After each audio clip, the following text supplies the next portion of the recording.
নতুন সরকার ক্ষমতা নেয়ার ৩ মাস যেতে না যেতেই বাড়ানো হলো বিদ্যুতের দাম। ফলে জুন থেকেই বাড়তি চাপে পড়বেন সব শ্রেণীর গ্রাহক।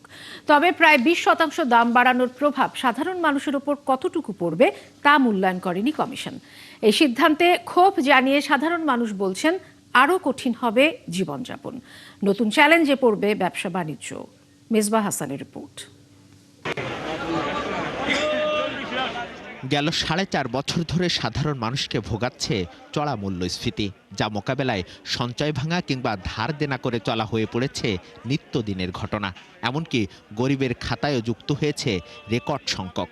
এমন বাস্তবতার মধ্যেই চরম দুঃসংবাদ নিয়ে এলো বিদ্যুতের বাড়তি দাম, যা ঘাড়ে চাপছে চলতি জুন থেকেই। যে সিদ্ধান্তে আমরা পৌঁছেছি, একরকম তাড়াহুড়া করেই দাম বাড়ানোর বন্দোবস্ত করে বিইআরসি।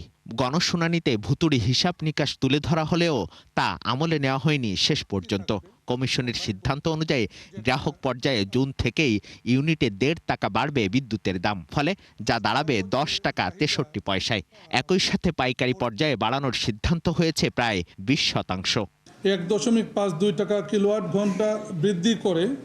ভোগান্তি ভুলে চলে আসুন রিগালে। ওয়ারেন্টি সহ স্টাইলিশ কালেকশন নিয়ে রেডি রিগাল ফার্নিচার। ১০.৬৩ টাকা কিলোওয়াট ঘন্টা পুনর্নির্ধারণ করতে আদেশ প্রদান করা হয়েছে।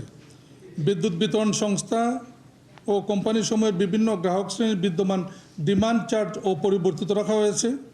কমিশনের এই আদেশ বিল মাস জুন ২০২৬ থেকে কার্যকর হবে এবং পরবর্তী নির্দেশ না দেওয়া পর্যন্ত বলবৎ থাকবে। বিইআরসির চেয়ারম্যান জানান, বাজেট সামনে থাকায় দ্রুত সিদ্ধান্ত নেওয়া হয়েছে, যদিও মূল্যায়ন করা হয়নি জনজীবনের নেতিবাচক প্রভাব। যেটা ইম্প্যাক্টের কথা যেটা বলছেন, যে নিঃসন্দেহে এটার কারণে মানুষের যেটা দৈনন্দিন যেটা ব্যয়, এটা মাসিক ব্যয়, এটা বৃদ্ধি পাবে, তার একটা প্রভাব পড়বে। এটার অর্থনৈতিক ইম্প্যাক্ট অ্যানালিসিস যদি বলেন, ইকোনমিক ইম্প্যাক্ট অ্যানালিসিস, সেই ধরনের কোনো অ্যানালিসিস করা হয় নাই, বাট এটা করার সুযোগ আছে। এ নিয়ে ক্ষোভ জানিয়ে সাধারণ মানুষ বলছেন, কঠিন এই সময়ে দাম বাড়ানোর প্রভাব হবে ভয়াবহ। আর বিকেএমইর সভাপতির মতে এই সিদ্ধান্ত আরও চ্যালেঞ্জে ফেলবে ব্যবসা বাণিজ্য।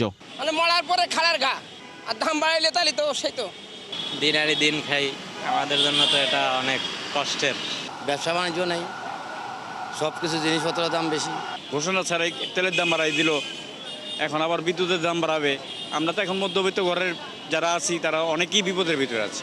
সাধারণ জনগণ যেমন ক্ষতিগ্রস্ত হবে দাম বাড়ালে, আবার একই সাথে শিল্প কলকারখানা উৎপাদন খরচ বেড়ে গেলে সেখানেও কিন্তু ক্ষতিগ্রস্ত হবে। সুতরাং সরকারকে অনুরোধ করব এই জায়গাটাতে না বাড়িয়ে এখানে ভর্তুকিতে অন্য জায়গা থেকে এই ভর্তুকিটাকে রিকভার করার জন্য। পিডিবির হিসাব বলছে, আগামী অর্থ বছরে প্রতি ইউনিট উৎপাদন খরচ দাঁড়াতে পারে ১২ টাকা ৯১ পয়সা। মেজবাহ হাসান, ৭১, ঢাকা।